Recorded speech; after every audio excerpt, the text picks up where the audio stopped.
یا پروردگار اگر تو اتنا قریب ہے تو وہ قرب محسوس کیسے کیا جائے, کیسے پتا چلے کہ تو ہماری شاہ رگ سے بھی زیادہ قریب ہے. وہ یہ مقام ہے, وہ حضور کریم صلی اللہ علیہ وسلم کے سوا کسی نے اپنی امت کو محسوس نہیں کروایا. وہ صرف حضور نے اپنی امت کو محسوس کروایا کہ اگر اپنے پروردگار کو شاہ رگ سے بھی زیادہ قریب محسوس کرنا چاہتے ہو تو روزہ رکھ کے دیکھو.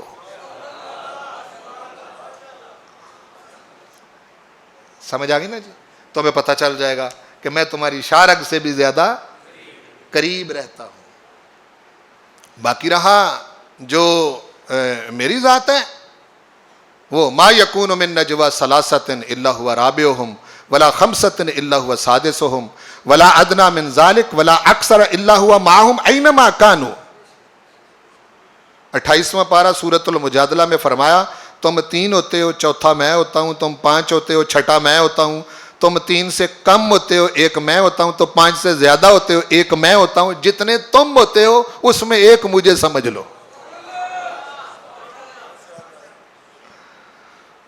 میں ہمہ وقت تمہارے ساتھ ہوں, مجھ سے تم چھپ نہیں سکتے. بولو, مجھ سے تم چھپ. روزے کا مفاد بھی یہی ہے, اس کیفیت میں حضور کریم صلی اللہ علیہ وسلم کا اپنے غلاموں کو اس کیفیت میں مبتلا کرنا, اس کیفیت میں لانا کہ تم جہاں کہیں بھی رہو, تمہاری راتیں گزریں تب بھی, تمہارے دن گزریں تب بھی, تم یہاں رہو تب بھی, وہاں رہو تب بھی, کسی کرسی پر بیٹھے ہو تب بھی, اگر یہ روزے والی حکمت جس لیے روزہ رکھا گیا ہے سمجھ آ جائے تو صدر ہو تب بھی, وزیر اعظم ہو تب بھی, وزیر اعلیٰ ہو تب بھی, وزیر ہو تب بھی, ایم پی ہو تب بھی, ایم این اے ہو تب بھی, افسر ہو, کمشنر ہو, مزدور ہو, ریڑھی والا ہو, دکاندار ہو, ملازم ہو, جہاں کہیں بھی ہو, اگر اس کو یہ پتہ چل جائے کہ میرا خدا مجھے دیکھ رہا ہے,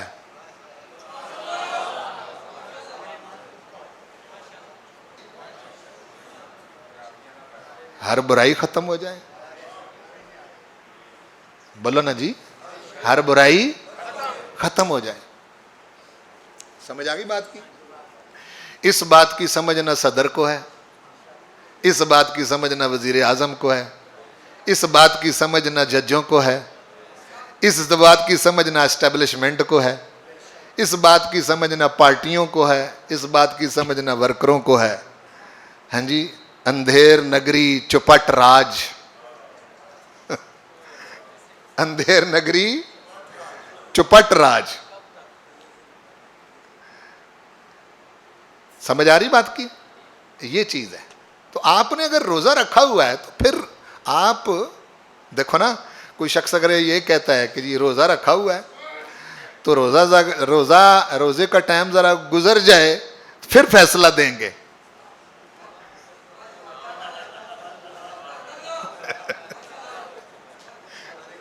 روزہ رکھا ہوا ہے تو روزے کا ٹائم گزر جائے تو پھر فیصلہ دیں گے.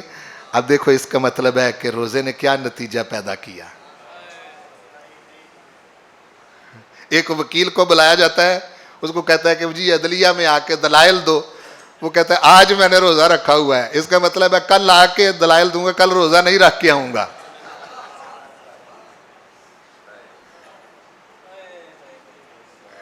اور بھائی سمجھے نہیں سمجھے میری بات کو؟ جی جی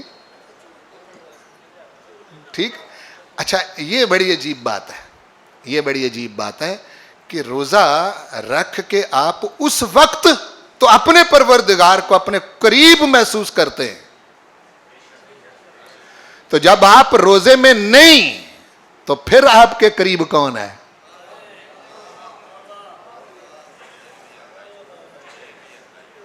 بولو, جب آپ روزے میں نہیں تو پھر قریب کون ہے؟ کیسی عجیب بات ہے. اپنی مرضی کا مذہب اور دین سمجھا ہوا ہے. اس لیے یہ نہیں ہے. اب یہ جو حج جو عمرہ آپ کرنے جاتے ہیں تو وہاں آپ خدا سے ملنے تھوڑا جاتے ہیں. آپ پورا عمرہ دیکھ لیں, پورا حج دیکھ لیں, شروع سے آخر تک ایک کام بھی ایسا نہیں، ایک کام بھی ایسا نہیں جو خود خدا نے کیا ہو اور تمہیں کہا ہو کہ یہ میں کرتا ہوں آ کے کرو۔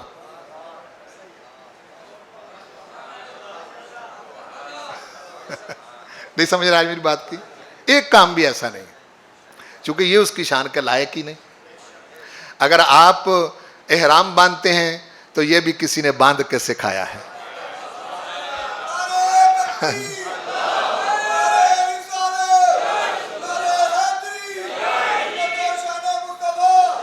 حالت احرام کی پابندیاں ہیں تو یہ بھی کسی نے کر کے بتائی ہیں، اور آپ وہاں پہنچ گئے تو کسی نے پہلی نظر ڈال کے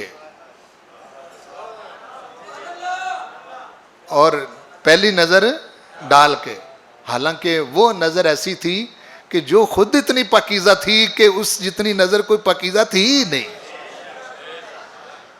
اپنی سنت بنا کے تمہیں بتایا آؤ او گناہ گارو، سیاہ کارو، خطا کارو، لتھڑے ہوئے انسانوں، یہاں آؤ، اس پر پہلی نگاہ ڈالو تو پروردگار تمہیں ایسے کر دے گا جیسے تم آج ماں کے بطن سے پیدا ہوئے۔ پھر تمہیں کہتا ہے کہ جی مطلب حجر اسود کے سامنے آ کے استلام کرو یا بوسہ دو، یہاں سے طواف شروع کرو۔ کس کا؟ اللہ کا۔ طواف بیت اللہ کا، اللہ کا نہیں۔ طواف بیت اللہ کا، غیر اللہ کا۔ طواف بیت اللہ کا، ٹھیک؟ ہاں جی، وہ خدا نہیں ہے، کعبہ خدا نہیں ہے۔ نہیں سمجھ آئی؟ کعبہ خدا نہیں ہے، اس کو آپ دیکھ رہے ہو، خدا کو تم نہیں دیکھ سکتے، وہ کسی ایک نہیں دیکھا ہے، وہ تمہارے بس میں نہیں ہے، اسی کا تم 7 چکر لگانے، وہ بھی 7 چکر کسی نے لگا کے بتایا ہے کہ یوں کرو۔ اس کے بعد پھر مقام ابراہیم کو درمیان میں رکھ کے تمہیں نماز پڑھ کے بتائیے یوں پڑھو۔ وہاں سے پھر وہ تمہیں کہتا ہے کہ جی صفا سے مروہ تک 7 چکر لگانے، وہ بھی کسی نے لگا کے بتائے کہ یوں کرنا ہے۔ جی عرفات میں کھڑا ہونا ہے تو کوئی کھڑا ہو کے کسی نے بتایا نا کہ یوں کھڑا ہونا ہے۔ اگر رات مزدلفے گزارنی ہے تو کسی نے رات بسر کر کے بتایا نا کہ یوں بسر کرنی ہے۔ اگر منا میں جا کے تم قربانی کرتے اور حلق کرواتے تو کسی نے قربانی کر کے حلق کر کے بتایا نا کہ یوں کرنا ہے۔ تو شروع سے لے کے آخر تک سارا حج ہو گیا۔ ہاں جی سارا حج ہو گیا، حاجی ہو کے بھی آ گئے، معتمر ہو کے بھی آ گئے، اللہ سے ملاقات نہیں ہوئی۔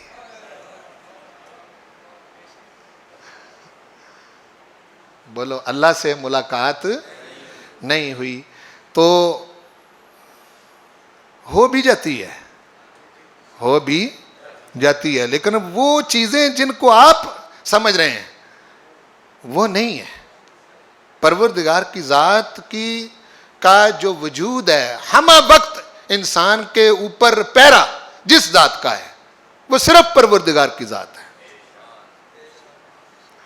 وہ اتنا قریب ہے کہ آپ کا باپ اتنا قریب نہیں، وہ اتنا قریب ہے کہ آپ کا استاد اتنا قریب نہیں، وہ اتنا قریب ہے کہ آپ کے اوپر جو پہرے دار ہے، آپ کو ٹھیک کرنے والا داروغہ ہے، اس کا بھی وہ اتنا قرب نہیں۔ یہی وجہ ہے کہ انسانوں کو سیدھا کرنے کے لیے انسانوں کے پیرے کبھی کامیاب نہیں ہوئے۔ بولو انسانوں کو سیدھا کرنے کے لیے انسانوں کے اوپر انسانوں کے پیرے بولو کبھی کامیاب نہیں ہوئے۔ یہ اس کا بہت پتہ تھا حضور کو۔ حضور کریم صلی اللہ علیہ وسلم نے اپنے غلاموں پر انسانوں کا پیرا نہیں رکھا، بولو انسانوں کا پیرا نہیں رکھا، بلکہ اپنا غلام بنا کر اس احساس میں لا کھڑا کیا کہ اگر میرا غلام ہے، میرا امتی ہے، تو محسوس کر کہ ہر وقت تیرا خدا تجھے دیکھ رہا ہے۔ روزے کا، رمضان کا مفاد یہی ہے۔ وَإِذَا سَأَلَكَ عِبَادِي عَنِّي فَإِنِّي قَرِيب، جب محبوب تجھ سے پوچھیں میرے بندے میرے بارے میں تو انہیں کہہ کہ میں قریب ہوں، میں قریب ہوں۔ اور وہ قرب آپ بہت اچھے طریقے سے رمضان اور روزے میں محسوس کر سکتے ہیں۔ فرمایا اجیب دعوت الداع اذا دعان، ویسے ان کا رابطہ نہیں تھا میرے ساتھ، اب چونکہ محبوب تیرے غلام بن گئے، ایمان والے ہو گئے، روزے رکھ رہے ہیں، میرا قرب محسوس کر رہے ہیں، اجیب دعوت الداع اذا دعان، جب بھی مجھ سے دعا کریں گے میں ان کی دعا قبول کروں گا۔ فَلْيَسْتَجِيبُوا لِي وَلْيُؤْمِنُوا بِي، شرطیں دو ہیں۔ فَلْيَسْتَجِيبُوا لِي، انہیں چاہیے کہ میری مان کے چلیں، بولو میری، وَلْيُؤْمِنُوا بِي، مجھ پر ایمان رکھیں، یہ بات خاص ہے، مجھ پر ایمان رکھیں، یہ ایمان رکھیں کہ میں انہیں دیکھ رہا ہوں۔ لعلہم یرشدون، یہ رمضان شریف، روزہ اور یہ اپنے قرب کا احساس میں نے اس لیے رکھا ہے، لعلہم یرشدون، وہ ہدایت محبوب جو ارد گرد سے یہ ڈھونڈتے پھرتے ہیں، وہ تیرے واسطے سے روزے کی صورت میں محسوس کر کے ہم نے ان کو عطا کر دی۔ اگر یہ رمضان اور روزے کی حقیقت سمجھ جائیں تو محبوب ان کو میرا پتہ چل جائے گا اور یہ ہدایت پا جائیں گے۔ لعلہم یرشدون، تاکہ یہ رشد و ہدایت پا جائیں، انہیں پتہ چل جائے کہ ہم کہاں کھڑے ہیں، محبوب کریم صلی اللہ علیہ وسلم کا مقام کیا ہے، اور پروردگار کا پیرا ہر وقت ہمارے اوپر ہے۔ اور یہ آپ روزے میں بڑی اچھی طرح محسوس ہوتا ہے یا نہیں؟ کیوں جی؟ بھئی آپ روزہ ایک ایسی فیلنگ ہے جو آپ کی ہی ہے۔ آپ گھر میں کوئی بھی نہیں ہے تو آپ 3-4 روٹیاں کھا کے سالن وغیرہ کے ساتھ باہر آ کے کوئی پوچھے ہاں جی روزہ رکھا ہوا ہے، آپ کہہ دیں کہ جی رکھا ہوا ہے، کسی کو کیا پتہ چلنا ہے؟ یہی تو وہ فرمایا ہے حضور نے، میں الصوم لی وانا اجزی بہی، باقی جتنے بھی کام کرتے ہو، نمازیں پڑھتے ہو، حج کرتے ہو، عمرے کرتے ہو، نیکیاں کرتے ہو، صدقہ دیتے ہو، خیرات دیتے ہو، سب کا بدلہ جزا دینے کے لیے میں نے فرشتے مقرر کیے۔ بولو کیا مقرر کیا ہوا ہے؟ فرشتے مقرر کیے ہیں۔ نمازی ہیں، فرشتوں ان کو یہ انعام دے دو، زکوٰۃ دی ہے، فرشتوں ان کو یہ انعام دے دو، صدقہ دیا ہے، فرشتوں ان کو یہ انعام دے، فرشتے مقرر ہیں۔ بولو فرشتے مقرر ہیں، جو بھی عمل آپ کرتے ہیں، حاجی ہیں، فرشتوں حج کا یہ انعام ان کو دے دو، معتمر ہیں، عمرہ کرنے والے، ان کو یہ انعام دے دو۔ ہر نیکی کا بدلہ دینے کے لیے پروردگار نے فرشتے اور ملائکہ مقرر کیے، ان کو یہ صلہ دے دو، ان کو یہ صلہ دے دو، ان کو یہ صلہ دے دو۔ جہاں وہ اپنی ذات کو محسوس کرواتا ہے اس کو درمیان سے فرشتوں کو بھی ہٹا دیا، فرمایا الصوم لی وانا اجزی بہی، روزہ صرف تم روزہ رکھ کر مجھے محسوس کرتے ہو، میرے لیے رکھتے ہو، اس کا بدلہ بھی میں خود تمہیں دوں گا، اس کی جزا بھی میں خود چونکہ یہ رکھا ہی تم نے میرے لیے، بولو یہ رکھا ہی تم نے میرے لیے رکھا ہے، اس لیے آنا اجزی بہی، اس کا صلہ بھی میں تمہیں دوں گا۔ اور جو فرشتے دیں وہ، اور جو خود پروردگار دے وہ، بعض اوقات چیز ایک ہی ہوتی ہے۔ وہ ٹرافی آپ کے محلے کا چیئرمین دے تو اور صدر پاکستان دے تو شے وہ ایک ہی ہوتی ہے، لیکن جس کے ہاتھ سے دی جا رہی ہے اگر اس کو آپ دیکھیں تو یہ کتنا بڑا انعام ہے۔ وما علیہ الا البلاغ۔